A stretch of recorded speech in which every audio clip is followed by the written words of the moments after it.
Hey everyone, welcome to the Horror Show. I'm Cecil Laird. God, how many Fuego here? And we are here to review the first episode of the Shudder relaunch of Creepshow. That's right, 1982. We're talking Stephen King and Mr. George Romero, obviously. Rest peacefully. But yeah, continuation headlined by none other than Greg Nicotero, who has been, behind The Walking Dead for a number of years, but so many other projects. I mean, hundreds at this particular point. It's really nuts to think about. And so each episode is going to entail 2 different segments, which we found out as we watched this. And the first 2 here, one is done by Stephen King, and then the other one is done by a gentleman whose name I can't recall, but he also wrote Bird Box. And so, yes, we have 2 noteworthy names in horror contributing here. And yeah, I guess jump into it, because I loved one and I had mixed feelings about the other one, man. But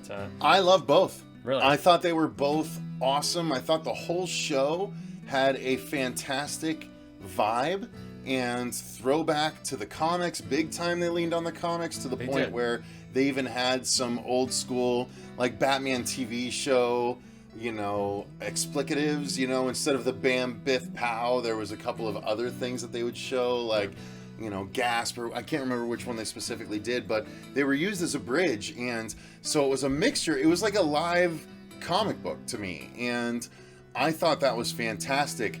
The Creeper himself, he is all puppeteering, that there's maybe someone behind the hands or whatever, but yeah, the actual face and everything is all puppet, but he's the wraparound, just like the Crypt Keeper in the original one, or Tales from the Crypt. Yeah, exactly. And I mean, Tales from the Crypt was basically them taking the Tales from the Dark Side / Creepshow vibe and trying to expand upon it and whatnot. So I honestly, I really dug it. I thought the first story was great. I thought the second story was really great too. Like, I'm actually kind of surprised that Fuego is iffy on the second story, so I'm excited to get into it. Yeah. So let's get into the first one. So go ahead and tell everyone what the first one is about. Yeah, the first one is legitimately one of my favorite Stephen King short stories of all time. It was published separately in the publication in the mid-70s, but it was collected in Night Shift, which was the first Stephen King short story collection. It had stuff like Graveyard Shift, Jerusalem's Lot, and this one as well. And it's basically about this guy who, at least in the original book, he has a accident on the job, and he's on workman's compensation, and he just becomes an alcoholic based on that. They turn him into more of a sympathetic character to a degree in this with some of the story alterations, and I actually felt that worked better, in some degrees. But yeah, I mean, long story short, he is drinking a lot of beer and just at the house, not working, not doing anything. And there was one particular can that he comes across that has like a weird, like goo, like slime, like nastiness on it. And being the alco that he is, he decides to down it regardless, and he starts to change. And it really becomes his son who is going to get his beer as he changes, just giving the story of what's transpiring to Adrian Barbeau, who is the owner of the store, and a couple other characters, one of which is Tobin Bell, who is the local sheriff. The other is Giancarlo Esposito. Yes, that's right. Who played Gus Fring in Breaking Bad. Yes, he looked so supremely familiar, and I couldn't pinpoint it. So this is like all of the stars. And the kid played by Bill. Yeah. From Stephen King's It, or did you already say that? Is that not him? I swear to God, it looked like him. No, it's not. Oh my God. Okay, fucking give me a break, because that guy is a clone. Holy crap. Yeah, with like the hair and the face and everything. Yeah, for sure. And so on and so forth. But yeah, so they go to like explore and see, like deliver beer and figure out what the hell happened to said father and proverbial change and stuff like that. So, I mean, without really giving away too much more beyond that, it's a creature kind of feature of sorts, and it really ramps into it. Body horror / creature feature. Yeah, yes, exactly. Body horror might be a better way of describing it at the end of the day, but it might be my favorite short from Night Shift. I mean, Jerusalem's Lot and a few others are on point, but this one I was so stoked that they adapted it.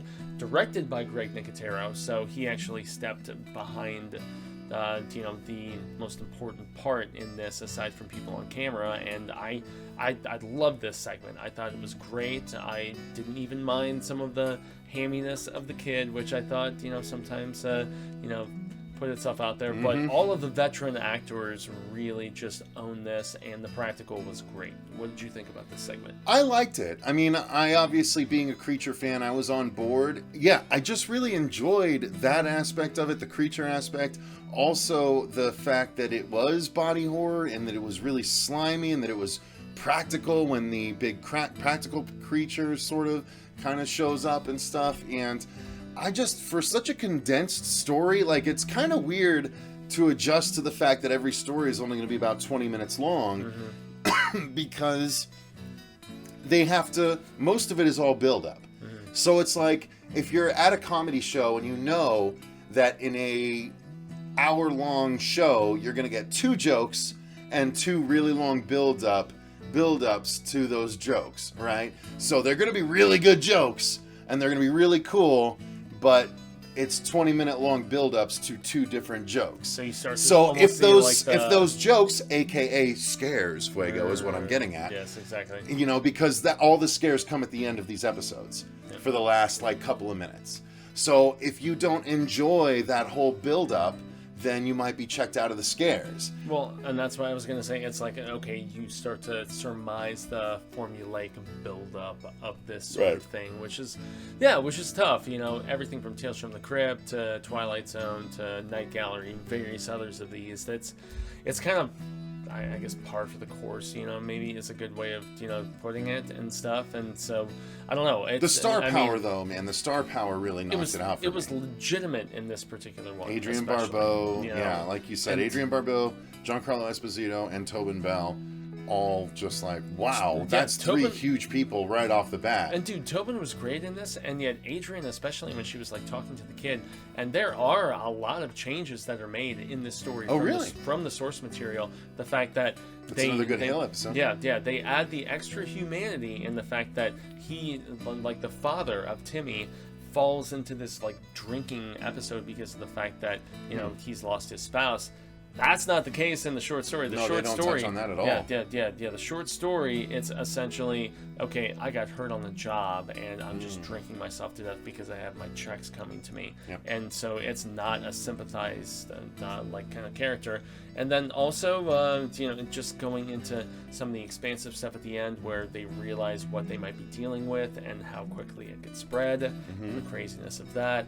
That's another big thing. And so, this is another one of the great instances where they take solid source material, some of my personal favorite, and they just give it a little more seasoning. They let it grow. They let it. Was it as big and dire in the book as it was in the 6 days and all that? No, not at all. That was pretty intense. Not at all. It was, yeah. So, again, the first story is good. The acting is phenomenal. The effects are great. I mean, tons of practical goodness. I mean, what did you think of the effects in that one? Effects were good, especially where there's a confrontation with one human character once they finally get there. But that was all straight from, they go to deliver the beer to investigate the situation.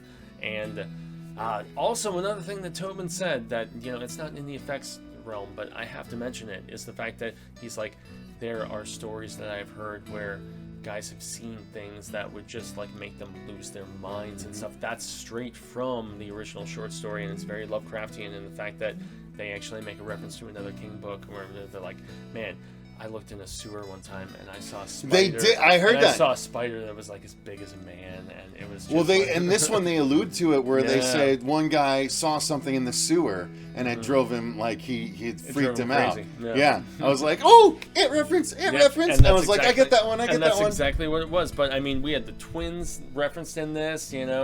Grady twins. We had Cujo show. What were the two girls in the tub? Grady twins. Twins from The Shining. The Shining, those 2 girls? Yeah, because it looked like that. It doesn't make any sense. It's just them retrofitting and putting it in. It's another. I was like, wow, but cool. Even where they showed the Lost and Wanted, little bulletin board, and you see Cujo Lost up there. I didn't see that. That was nice. Another thing. And then even when you see the little King fan. Yeah, exactly. Even when you see the little portrait of it looked like a mother or something holding this little baby, but the mother was dressed in the same like little like white and with the red like little ribbon stuff. I mean, granted it's a black and white photo, but it looked like the same attire as Pennywise. I mean, Easter eggs like sprinkled throughout this entire goddamn thing. So it was fun. Yeah, it was fun. I loved it. I know you like the second half. Let me more. take the head on this one. Please okay? do. Please do. Which was a pun I didn't intend. Oh boy. That's actually really funny. I really liked this second story, you guys, and I thought it was creative. I thought it was cool. I thought it was unnerving and disturbing, and I was all about it. Honestly, I was just like, this is really cool, and it showed such a difference from the first story that they're willing to go. Yeah. So yeah, this one is about a family. Like it's a mother and a father and a little girl whom they get a dollhouse, an original big dollhouse for, and it's got like furniture all the way throughout it, and a family that already lives in the dollhouse. And as the little girl like opens it up, it's Judith, you said, right? Little girl that played Judith in The Walking Dead, the baby, right? Yep, exactly. She is all grown up now, and it's not the same one who played the baby. You know, they it's the younger one, right? Yeah, recast obviously, Young girl. but yeah, she is terrific in this, and she is the best part of the entire festivities in my estimation. So she is sort of examining the house, the dollhouse, and getting used to it, and she starts to notice that the family kind of like changes positions, and they move on their own, and they like start to like look weird directions, and but then it all starts happening when that little head she sees like that there's a little head, a little zombie head with like rolled back eyes and decayed face and like open mouth, like "Arr." Like it just appears one time in the house, and then it starts moving around, and the family starts reacting, like not actually moving, but every time the girl looks back, everything has moved just a little bit, and I loved that. I thought that was such a creative setup for scares, because there were authority figures, right? At one point, she's like, okay, well, if these figures are moving and this head is making things bad, then I'm gonna get an authority figure. And so she and her mom go to a like antique shop / doll place, and she gets a little cop figure that she puts in the house. And then the cop, like as things happen, as she's paying attention, like the cop gets decapitated, and like we're like, whoa! I was like, whoa, this is awesome. And so she goes and tries to get other things to help protect, which is and the big things thing. Spiral, and it was so creative, this story, and so well portrayed that I have no idea how you didn't like it as much as I did. It's crazy. No, I didn't like it because of the fact that it was much more just, I mean, no payoff, really. Oh, I loved it. I thought it was just a fine payoff. Nah, I didn't find it there, It was man. a perfect anthology payoff. Yeah, I mean, the fact that so much of it taking place in the dollhouse and everything, I was thinking Hereditary. Obviously, there was something with decapitations, and the fact that we find the head initially, everybody is getting, like, I can't say the lack thereof what doesn't transpire in this, if this is going to be a non-spoiler, because of the fact that some of the hints made me think that something was going to happen. I'm not going to say whether it does or not, but you know what I can say is that I did enjoy the Creepshow 2 reference, where after the cop she goes and she gets the chief and she puts the chief in there, because that was obviously the first story in Creepshow 2 that they returned the reference with that. I liked her performance a lot, if we're going to segue into that and just, kind of get past. I didn't find the parents particularly memorable or anything. They were okay enough, I suppose, One scene I found immensely amusing, though, was where she was trying to get spiritual and she's, like, praying, and the other two parents are just like, well, I guess our daughter thinks about praying, and so they, like, kind of half pray with her and stuff. But, I especially enjoyed her scenes with the older guy, like much older guy, who ran the place where she was getting some of the additional figurines that she was adding. I thought that was good, and he's been in a few things in the past too. Yeah, and that's what I was trying to pinpoint. And I didn't search his IMDb properly, but I don't know. I was expecting something a little bit. I don't know. a little bit more gruesome of a degree, and when it didn't particularly pan out, I guess it's supposed to be like a yin and yang between these two stories, where one is much more crazy in the practical and in the nastiness, if you're familiar with Grey Matter, and this one, The House of the Head, it wasn't bad, but it just wasn't so much my cup of tea, at least personally. So, fair enough. yeah. Fair enough. I really dug it. I thought the effects were great. I thought it was engaging and different, and that's what I loved about it. I've seen so many stories that are so similar to other stories, and this is to me, wholly unique story in the horror genre. So that second story specifically, I think I give it all the credit in the world for that, and I absolutely loved it. I loved it. I loved the second story more than the first story. I'll be honest with you. Kidding. I really did. I liked the second story more than the first story. I'm not saying I didn't like the first story. I really liked both. But I liked the second one more than the first one, just because of how unique it was in the horror genre. I loved it. It was unique at all, but that's just me. Crazy. Yeah. All right, well, let's get the audience opinion. What do you guys think in those comments down below? Which was better? Which story in the first Creepshow episode was better? Did you like them both? Did you not like one? Did you not like either? Let us know those thoughts in those comments down below. While you're down there, click that like button and subscribe. Make sure you click that notification bell if you don't want to miss any episodes. Yes, Fuego, you have something to say? Yes, sir. This could actually be an interesting dynamic between since these are coming out weekly, as opposed to binge status like you typically get every week. We could potentially be like, which episode do you like better of the two which we receive each time, and then just get votes and so on. I don't know. Well, should we score each one then, so we have a full score at the end? We can tally up the scores and see how many. Okay. Yeah, so let's score this. We'll do it out of 10. Yeah. All right? Yeah. Okay. So, Grey Matter for you. What do you give that score? I'd give it an 8.5. I will give Grey Matter I'll give Grey Matter an 8. Okay. I'm not far off of you. Nice. I'm not far off of you. I will give the second story a 9. Easy. Wow. Okay, I would give it a 6. Oh! Yeah. You make me want to raise my score to offset your bullshit one. All right, so there you go. Man. All right, so someone keep track, and we'll add all the scores up at the end. We will keep track. This is gonna happen. Fuego will keep track. Yes, I have stuff to do these next few weeks, so yeah, I don't have anything to do apparently. You know what I mean, Jesus! Don't always playing the victim on this channel. I don't have anything to do apparently. You know what I have to do, bitch. I know. Jeez. I was tired. All right, so here we go, guys. Thank you very much for watching. Until next time, I've been Cecil Laird. Gracias, Fuego. And remember, stay scared.